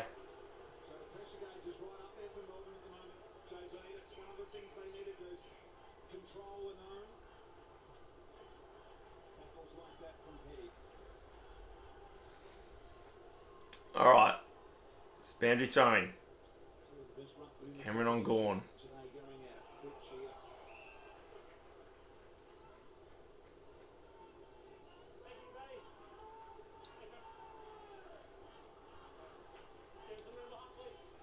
this has added a lot of excitement, this early tag. A lot of booing going on. Pendlebury now. Free kick and advantage to the Pies. Ned Long trying to find a way through. Eventually just goes out wide back to Pendlebury. Pendlebury handball over the top to Quainer. Quainer goes over the top to Crisp. To Nick Dacos.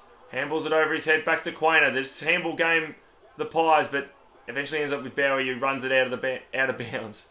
Just keep your eye on Darcy Moore and the Jake Melcham matchup here. You know that Darcy Moore's going to be aggressive, but Jake Melcham rolling the dice, trying to get out the back, and he's got space. That's a couple of times now. He's really choosing to roll the dice. If the D's can get through, don't be surprised if he's in a massive area of space. It's a boundary throw in. Coming on Gorn. Fritsch now handballs over the top, but it goes straight to Houston. Houston now kicking inside 50. Could go out on the full. And it is. Mychek nearly got a fist on it, but it was just over the line. So, free kick to be taken by Stephen May. May just goes long down the line. Gorn couldn't get it. Cameron with the mark. There's constant booing. I mean, you can't see what's happening. It's not Langdon at all times, but they're keeping someone very close to Nick Dacos at all times. Yo, AFL Tube, says Oliver. Yo, Oliver, how are you? Oh, just keeps it in. Good mark.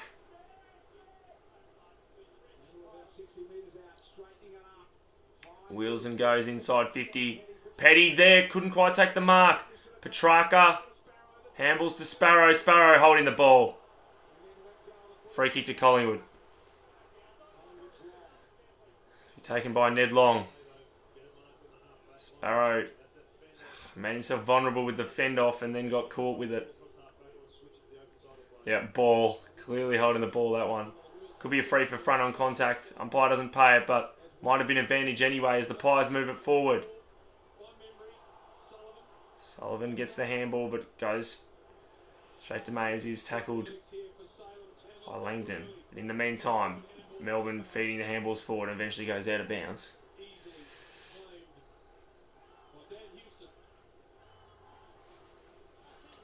So, boundary throw in, basically right on the members' wing, the MCG.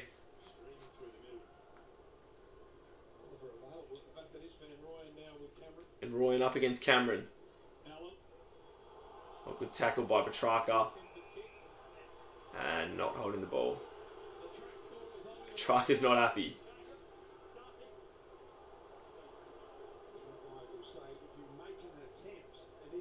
Oh, that's not holding the ball. He dropped it onto his foot, and that's the best he could have done. So, you know, hey man, I just subbed. FYI. Thank you, I'm Wash 17. If you subbed, then you're clearly not washed. So thank you very much. Now the D's move it forward. May kicks it to Moore.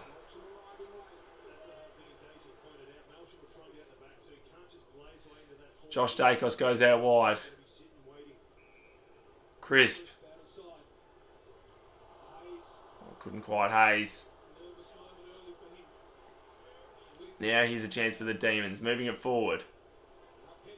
Petty, good mark. Sorry about the name. It's just for my video game style. That's fine. Don't be sorry about the name. Yeah, no, that's no worries at all.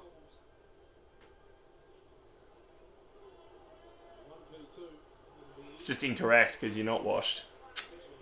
That's all I can say. So Collingwood have the footy in the back line. Nick Dacos. Kicking it to Quainer.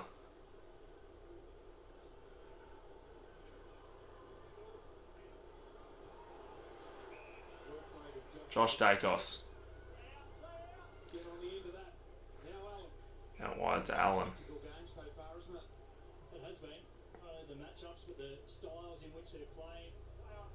And he'll just kick it long down the line again. Mychek flies at it, closest to it, but the numbers are D, so Rivers kicks it, and good bounce, favours Pickett. Pickett, can he quite find it? Can't. Josh Dacos now. They got it. Play on through the middle. Oh, brilliant tap by Pendlebury to side bottom, but side bottom wrapped up by a wall of Melbourne players. And he's got a high tackle free kick. Suppose he had a... Oh, that's the one. Oh, come on. That's soft. Soft free. What was your favourite costume for the big freeze? Trying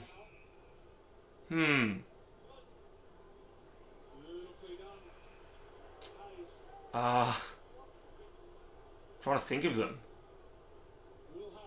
There was an AC/DC one, wasn't there, or something? Suppose I'll say that one. Maybe the one from Greece, Ariane Tibnis. Maybe that.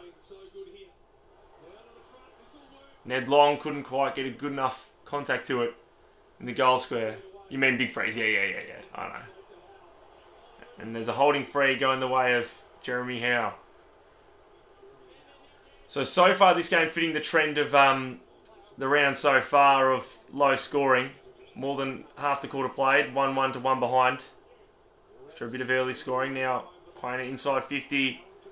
Chance here for the Pies. But Petrarca finds it. Gives it away, gets it back. But now chance inside 50 for the Pies. Long couldn't quite take the mark. Nick Dacos there. D should have the numbers. Lever handballs it out wide. And they do.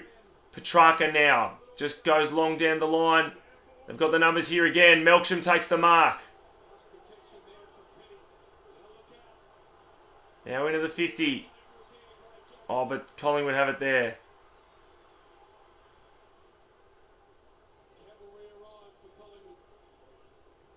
Good kick through the middle. Now Ned Long. He's getting involved quite a bit, as he so often does.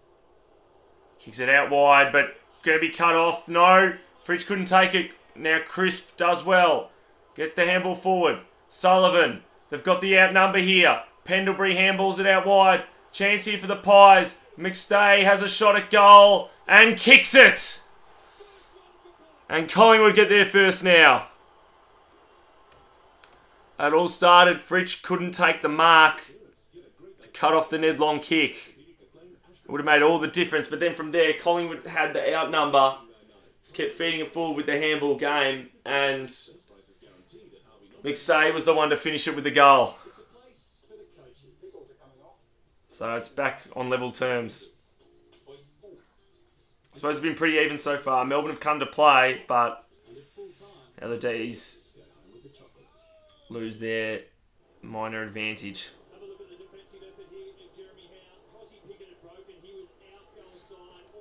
And finally a goal, yeah. I checked sub count, it says yeah, it actually, I think it,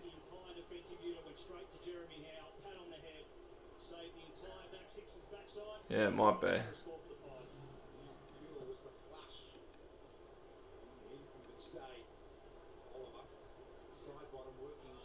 Well, that should be automatic though, the sub count. So, don't know what's going on there. Anyway, back to the footy. Now chance here for the D's. Inside 50. Rivers kicks it long, but that's not going to be a goal. They regained the lead, but by the barest of margins. On behind to the Demons. My tip, the way both teams are going, it will end up being a really close game, I reckon. I hope so, yeah. I mean, we'll see if Melbourne can keep playing good footy. Because you just know that when Collingwood are really switched on, they're so hard to stop. Now a chance here for the Pies inside 50. Membry. Markov. Hayes. Caught. Holding the ball. Did he get a handball away? Nope, holding the ball. And the D's will avoid danger just for the next little while at least. It is true, I checked live YouTube sub counts. Yeah, you're right actually. Yeah, it's funny that. Houston.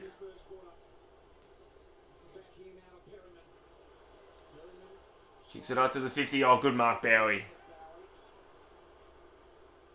6 minutes to go in the first quarter. 1-2-8 plays 1-1-7.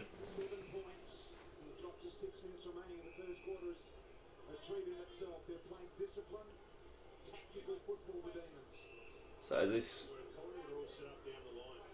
Low scoring round so far. Staying much the same.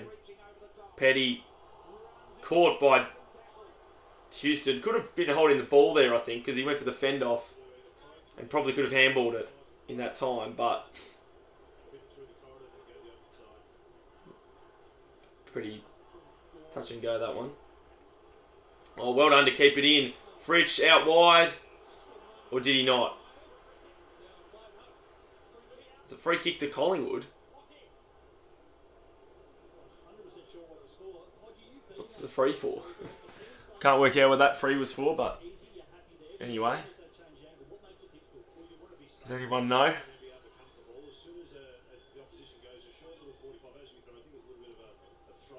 Oh, it was a throw. That's right. Yeah, no, I'm actually... That's a fair enough free kick. It was a throw. Well spotted by the umpires. Who do you think will win the Geelong Bombers game, even though you'll make your tips tomorrow? Geelong. Sorry to say, Oliver, because you're clearly a Bombers man yourself. But, yeah, I'll be definitely tipping Geelong. Long handballs it forward. Hayes to Crisp. Crisp now with a couple of bounces. Inside 50. And he's find the boundary line again. Reasonable goal. Yeah. Sorry. They are a better side, yes. At the moment, definitely. They're close to the best, you'd have to say, Geelong. So, yeah.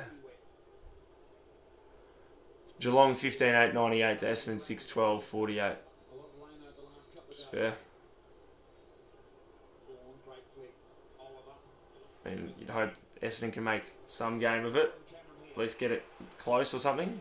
But, you know, I wouldn't be surprised if it was close, and I also wouldn't be surprised if Geelong won easily. But we'll see. It's a long kick up in 50 and Lever punches it out. No, that's honest. Yeah. I mean, I can definitely see, you know, them winning by that much. Easily could. But we'll see what happens. I mean, Essendon with injuries have done very well in the past couple of weeks. You know, to even have two relatively narrower losses, they've, you know, done okay. Oh, that's free. Pickett sort of whacked him in the head, so...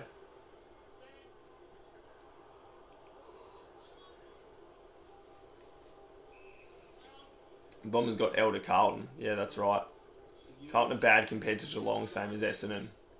Well, Carlton did beat Geelong, though. I mean, you could have to say clearly Geelong's a better side, but, yeah. Carlton did beat them. Oh, that's a great kick inside 50. Straight to Elliott. They played pretty well there the last few games, the Dons.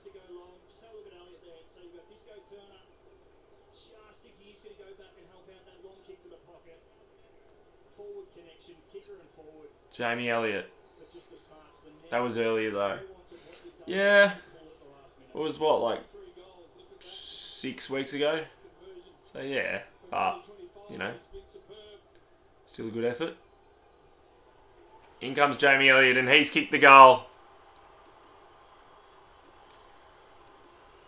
Continuing his incredibly good form.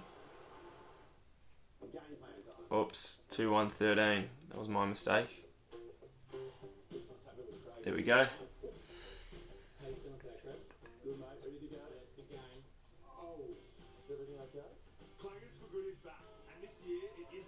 I'm not even watching the game much right now. I'm just chatting because I'm bored. Fair enough. Well, keep going. It's enjoyable.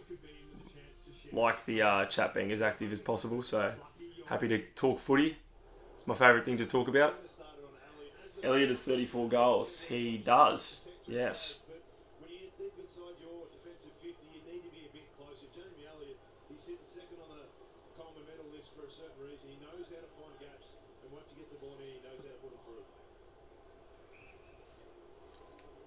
Elliott gets one, he sure does. See how many he gets for the day. The title tells you why AFL Tube is the best thing you talk about.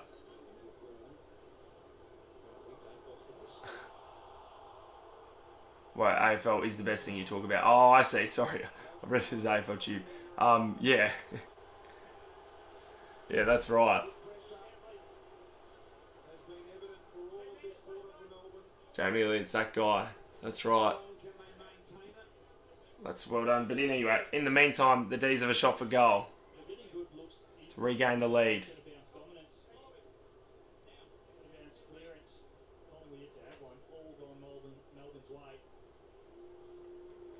The young player Tholstrup.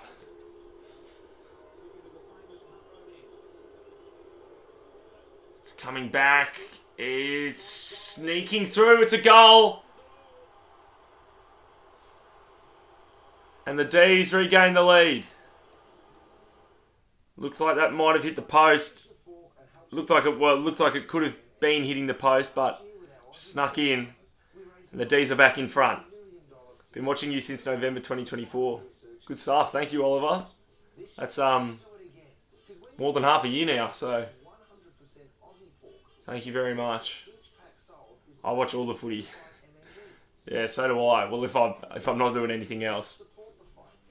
It's good watching footy, isn't it? Good goal from the D's. It sure was. Good quick reply. Yeah, pressure's been very good in this quarter, Melbourne. That's what you got to do against Collingwood. You got to stick with them the whole time. You can't slip up because that's when they start tailing you up. Oh, Pendlebury did well. Fumbly football. Soccer out wide by Josh Dacos. Towards the wing. Crisp. Tapped up. Could have been a throw there. Nah. Not enough of a question. Who will you tip on Sat, Hawks or Crows? Or on Friday, actually. Friday night, that one. But yeah, it will be a good game. I'm going to tip us. I usually do. But yeah, in Launceston, I'm going to back us in. But very good game. Be interesting to see what happens. Congrats on 7K, says AFL Galore Cooper. Thank you very much. Thank you. It's it's starting to get big numbers, just, slowly building up. But yeah, no, thank you. 7K is a big number. I watch all the footy games even if I'm not interested in either teams. Oh, yeah. It's still footy, I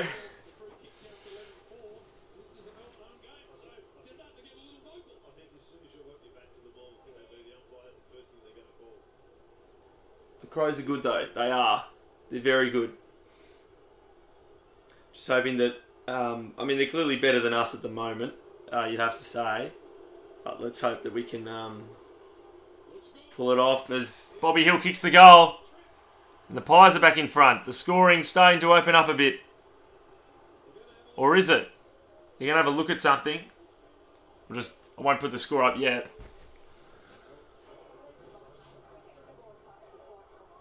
Oh,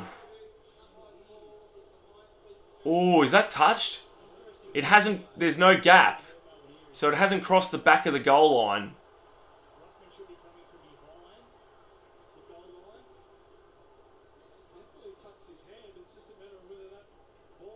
See, that's an interesting one. I think that's a behind. Because he's behind the goal line, but that's touched. That's touched. Yeah, the ball's not crossed the back of the goal line. Yep. It's a point. See, how can you complain about that? Because that's just, the rules. Like, yes, it was very close, so it was unlucky, but, that's just the rules. Like, it's not subjective, it's just, that's not a goal.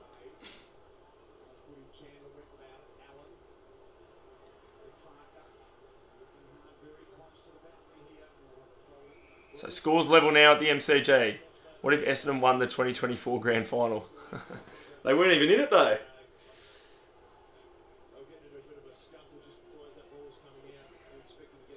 Nice, says G. Wilkers. Nice indeed. Oh, well done, Nick Dacos. Inside 50. But cut off.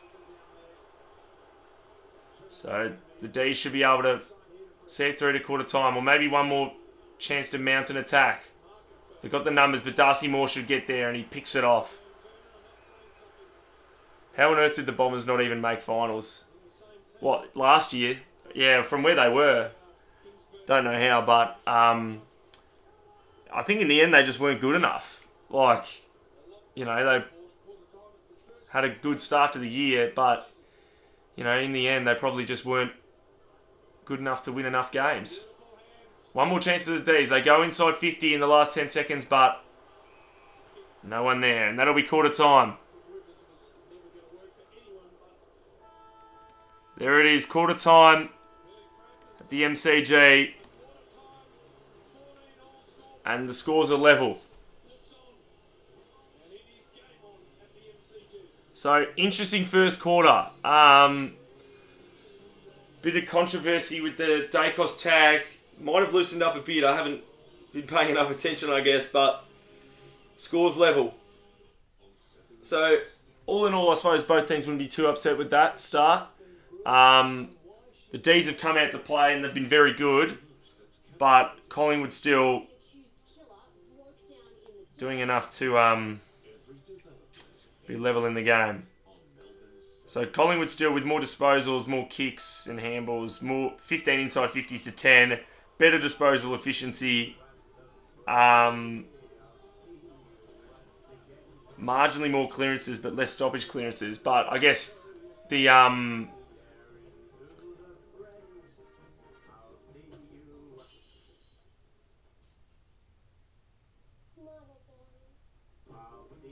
yeah, they've had really good pressure, the D's. Oliver, your team's next 3 games are cooked. Last year with our Aussie pork farmers, we raised $9.3 million. 3 away games, 3 away interstate. That's crazy. Like, what is that fixturing? Like, how does this happen? Away to Port in Adelaide, away to Gold Coast in Gold Coast, and away to Adelaide at the Adelaide Oval in 3 consecutive games. They do have a bye in there as well. So they're not in Victoria for the next month, over a month, until round 18, and then they don't leave Victoria again. So, yeah. Have I met Cardman? Yes, I have. Several times. I actually ended up doing a stream with him, basically, this year. If you go to previous streams, it's my most recent one. At the Essendon Adelaide game, he was there for a while. So...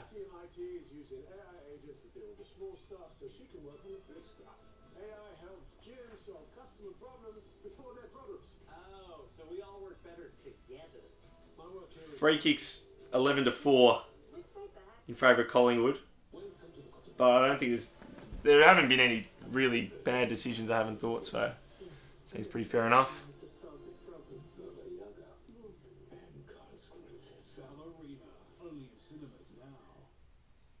It's a place for the coaches. Pickles are coming off, but the bacon's going on. The defenders. And those who love a good smother. What? And at full time, you always go home with the chocolates. Bunnings is getting behind the big freeze in a big way. Head to store and grab the big freeze beanies. And deep freeze buckets today. My team are doing bad in AFL this year. Are they? Wait, who's your team again? Sorry? We need to push forward. We need to know the hunger so we can fuel the fire. INC Sports Nutrition. Powering tomorrow, today.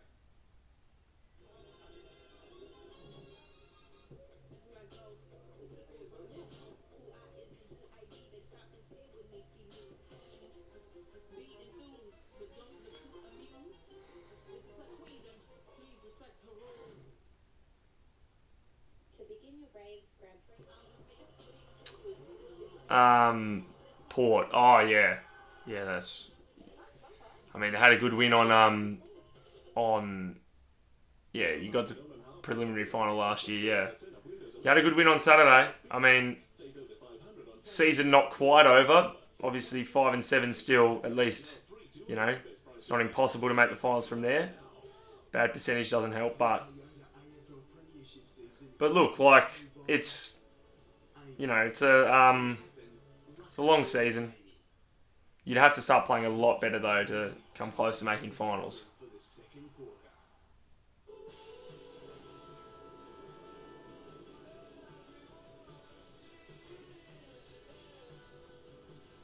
Magnificent day, big crowd here, blue everywhere.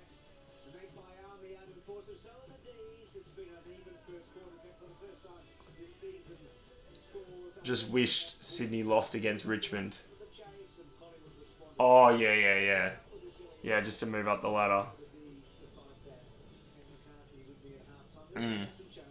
Need all these teams to lose as many games as possible to move up the ladder.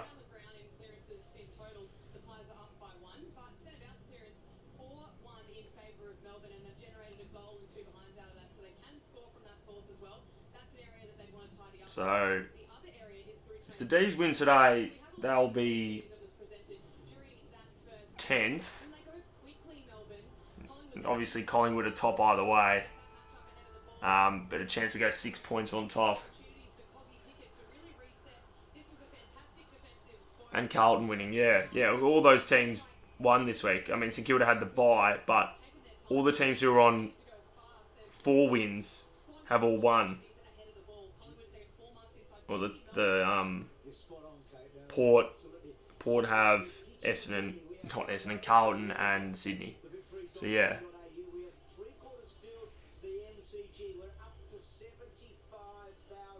So let's fill the ground today, and we're well and truly on the way. So as we go up to BT and JB, it was a bit of a chess game, I reckon, in that opening tune. A bit of sorting out. Yes, it was indeed. All right. Stepping through each other and having a quick look around as we get tangled up here, JB. But what a few days. Second quarter's about to start, so I'll change this now. So, scores level at the MCG. Same as where we started. Let's see what happens now. I swear this year's was the opposite of last year's mid-season lower. In what way? Anyway, Oliver kick straight to side bottom. North might join the mid-grade teams if they win more games and lift their winning rate. Yeah.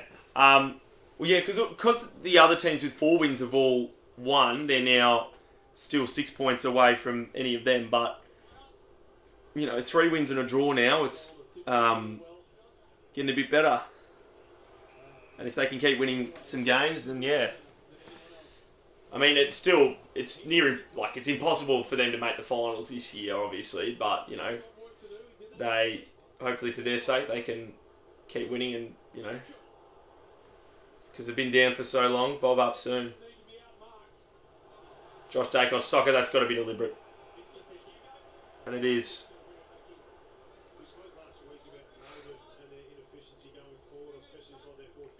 North have been better this year. Yeah, they have. Maybe not as good as some of their fans would have liked because they've been down for so long and they looked good early on, but... Oh, Pickett. Oh, it's a goal! It's just found its way through. Soccer off the ground. Didn't look like he was even really having a shot at goal. He was just soccering it forward. But it's bounced all the way through. And no one was there to stop it. So the D's get the first of the second quarter and regain the lead. Same goes for many teams though, including Port and Bombers, yeah.